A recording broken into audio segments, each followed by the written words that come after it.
Subscribe करिए और comment box में बताइए मेरा सुहाग गीत आप लोग को कैसा लगा। एक मोटी जीरा लेके अर्जनी कमाना दे, अर्जनी कमाना दे, अर्जी अर्जी मम्मी लगमा जाए नाजुके सोहाग, अर्जी अर्जी मम्मी लगमा जाए नाजुके सोहाग, दे तू मम्मी हो अपना सोहागवा, अरे अपना सोहागवा, अरे हम हो सोहागिन होई जात नाजुके सोहाग, अरे हम हो सोहागिन होई जात नाजुके सोहाग, कैसे कदे बेटी अपना सोहागवा हो अपना सोहागवा, अरे साग लगी है पापा तोहार नाजुके सोहाग, अरे साग लगी है पापा तोहार नाजुके सोहाग, एक मुट्ठी जीरा लेके अर्जनी कमाना दे, अर्जनी कमाना दे,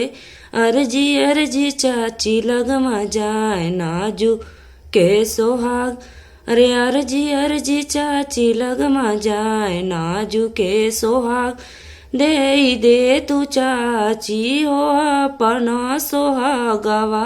अरे अपना सोहागवा, अरे हम हो सोहागिन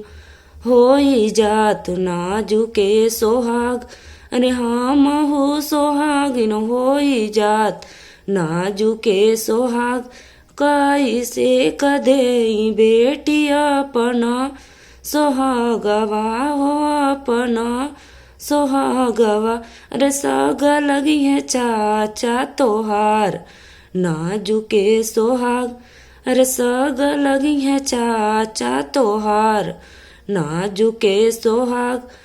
एक मुट्ठी जीरा लेके अर्जनी कमाना बेटी, अर्जनी कमाना ननदो, अर्जी अर्जी भाभी लगमा जाए नाजुके सोहाग, अरे अर्जी अर्जी भाभी लगमा जाए नाजुके सोहाग, दे तू भाभी हो अपना सोहागवा हो अपना सोहागवा, अरे हम हो सोहागिन होई जात